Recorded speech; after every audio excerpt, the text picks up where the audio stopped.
लालची इंसान की नजर सिर्फ दौलत पर होती है तो उसे न रिश्ते दिखाई देते हैं न इंसानियत। और जब साजिश की आग भड़कती है तो उसकी लपटें सिर्फ घर नहीं, जिंदगियां भी जला देती हैं। आग, पानी लाओ जल्दी।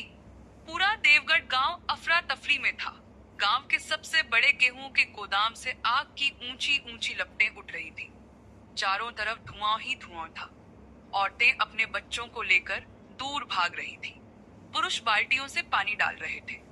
गौरी और राम प्रसाद भी दौड़ते हुए वहां पहुंचे। हे भगवान!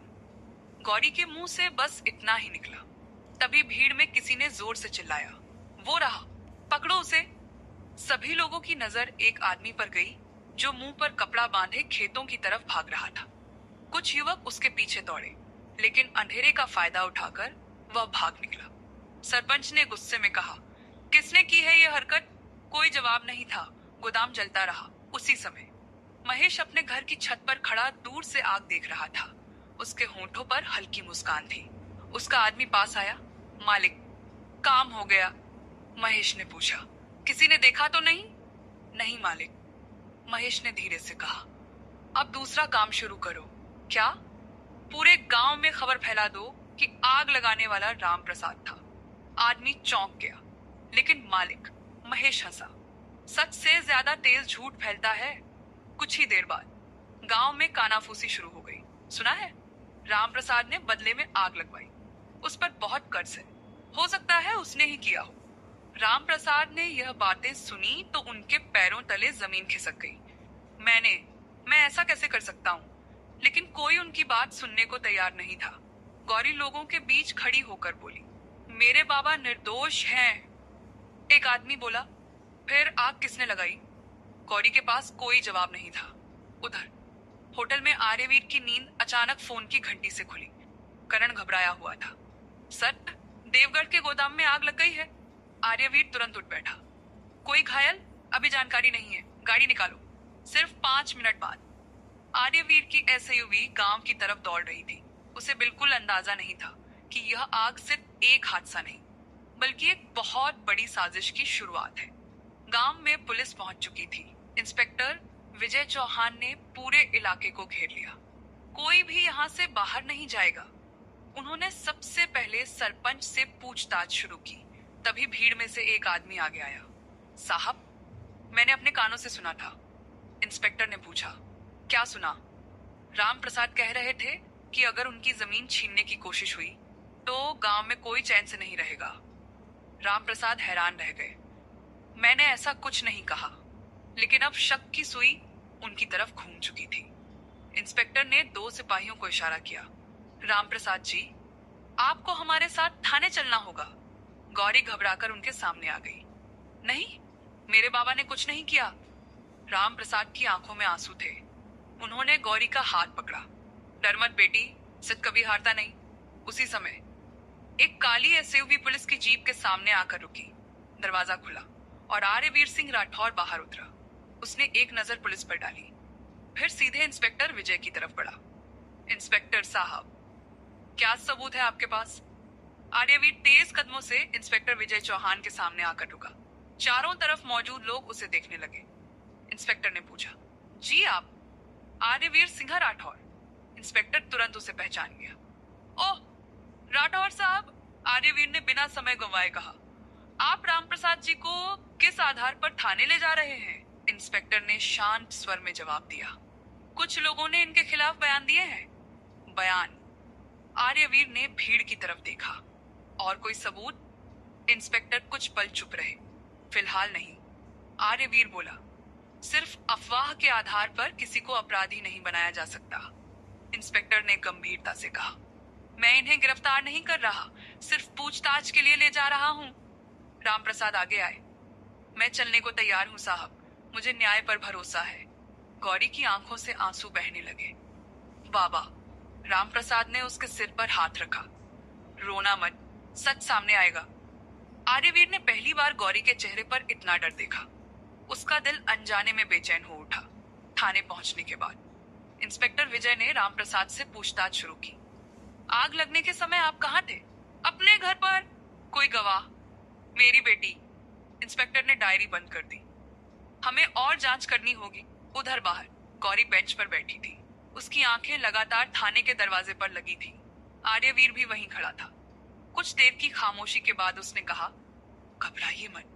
गौरी ने उसकी तरफ देखा। आपको कैसे यकीन है कि मेरे बाबा निर्दोष हैं? आर्यवीर ने बिना झिझक जवाब दिया, क्योंकि मैंने उनकी आंखों में डर देखा है, लेकिन अपराध नहीं। गौरी कुछ पल चुप रही, फिर बोली, आप हर बार हमारी मदद क्यों करते हैं? आर्यवीर हल्का सा मुस्कुराया, शायद इसलिए क्योंकि मुझे अन्याय पसंद नहीं। गौरी ने पहली बार उसके चेहरे पर मुस्कान देखी, और पहली बार उसके मन में आर्यवीर के लिए सम्मान के साथ एक अजीब सी अपनापन भी जागा। उसी समय करण तेजी से थाने पहुंचा। सर, मुझे गोदाम के पास कुछ मिला है। उसने एक छोटा सा कपड़े का टुकड़ा आर्यवीर को दिया। ये आग लगाने वाले के कपड़े का हिस्सा लगता है। आर्यवीर ने ध्यान से उसे देखा। कपड़े पर एक सुनहरे धागे से अंग्रेजी का अक्षर एम खड़ा हुआ था। उसने धीरे से कहा, एम नहीं। करण बोला, सर, क्या यह महेश का हो सकता है? आर्यवीर ने तुरंत कोई निष्कर्ष नहीं निकाला। अभी नहीं, बिना सबूत के किसी पर आरोप नहीं लगाएंगे। लेकिन उसके मन में शक गहरा चुका था। उधर महेश अपने कमरे में आराम से बैठा था। उसका आदमी घबराया हुआ अंदर आया। मालिक, एक दिक्कत हो गई। महेश ने भौहें सिकोड़ ली। क्या हुआ? भागते समय आपका खास जैकेट कहीं फट गया था। महेश अचानक खड़ा हो गया। क्या? अगर वो टुकड़ा किसी को मिल गया तो? महेश की सांसें तेज हो गई। कुछ सेकंड बाद उसने खुद को संभाला। कोई सबूत नहीं बचेगा। उसने जेब से फोन निकाला। जिसने आग लगाई थी उसे आज रात ही गांव छोड़ना होगा। रात के लगभग 11 बजे आर्यवीर होटल लौटने ही वाला था कि उसके फोन पर एक अनजान नंबर से कॉल आया। उसने कॉल रिसीव की। दूसरी तरफ एक डरी हुई आवाज थी, राठौर साहब। कौन बोल रहे हैं? मैं नाम नहीं बता सकता, लेकिन अगर आप सच जानना चाहते हैं तो आज रात 12 बजे पुराने शिव मंदिर के पीछे अकेले आइए। इतना कहकर कॉल कट गया। आर्यवीर कुछ पल फोन की स्क्रीन को देखता रहा। उसे एहसास हो गया कि कोई ऐसा इंसान सामने आने वाला है जो पूरी साजिश का राज खोल सकता है। रात के 12 बजने में अभी 5 मिनट बाकी थे। देवगढ़ का पुराना शिव मंदिर, चारों तरफ घना सन्नाटा। हवा की सरसराहट और मंदिर की घंटियों की हल्की आवाज पूरे माहौल को रहस्यमय बना रही थी। आर्यवीर अपनी गाड़ी से उतरा। उसने कर्ण को पहले ही साफ कह दिया था, मैं अकेले जाऊंगा। करण ने रोकना चाहा। सर, यह जाल भी हो सकता है। आर्यवीर ने शांत स्वर में कहा, अगर कोई सच बताना चाहता है तो उसे भरोसा भी चाहिए। वह अकेला मंदिर के पीछे बने पुराने रास्ते की तरफ बढ़ गया। कुछ देर बाद अंधेरे में एक आदमी दिखाई दिया। उसने अपना चेहरा गमछे से ढक रखा था। वह डरते डरते बोला, राठौर साहब, जल्दी बात सुन लीजिए। आर्यवीर ने पूछा, तुम कौन हो? मैं महेश के गोदाम में काम करता हूँ। क्या कहना चाहते हो? उस आदमी ने कांपती आवाज में कहा। आग रामप्रसाद ने नहीं लगाई। आर्यवीर की आंखें गंभीर हो गईं। फिर किसने लगाई? महेश ने। उसने अपने ही आदमी से गोदाम में आग लगवाई थी। क्यों? ताकि पूरे गांव के सामने रामप्रसाद को अपराधी साबित कर सके और उनकी जमीन आसानी से अपने नाम करा ले। आर्यवीर कुछ पल तक उसे देखता रहा। क्या तुम्हारे पास कोई सबूत है? आदमी ने जेब से एक छोटा सा पेन ड्राइव निकाला। इसमें गोदाम के पीछे लगे कैमरे की रिकॉर्डिंग है। मैंने कैमरे से कॉपी निकाल ली थी, लेकिन अगर महेश को पता चल गया तो वो मुझे मार देगा। आर्यवीर ने पेन ड्राइव अपने हाथ में ले लिया। डरो मत, जब तक मैं हूं कोई तुम्हारा कुछ नहीं बिगाड़ेगा। आदमी की आंखों में उम्मीद लौट आई। लेकिन उसी समय ढाई गोली चलने की आवाज रात के सन्नाटे को चीर गई। वह आदमी दर्द से चीखते हुए जमीन पर गिर पड़ा। आर्यवीर तुरंत उसकी तरफ दौड़ा। किसने गोली चलाई? दूर झाड़ियों में कोई भाग रहा था। आर्यवीर बिना देर किए उसके पीछे दौड़ा। भागता हुआ नकाबपोश आदमी जंगल की तरफ निकल गया। आर्यवीर भी उसके पीछे था। दोनों तेजी से दौड़ रहे थे। अचानक भागते भागते उस आदमी की जेब से एक चांदी का लॉकेट गिर पड़ा, लेकिन अंधेरे का फायदा उठाकर वह भाग निकला। आर्यवीर वापस लौटा। उसने लॉकेट उठाया। उस पर अंग्रेजी में सिर्फ एक अक्षर लिखा था, एम।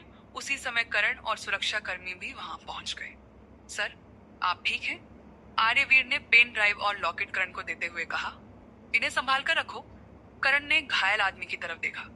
इसे तुरंत अस्पताल ले चलते हैं।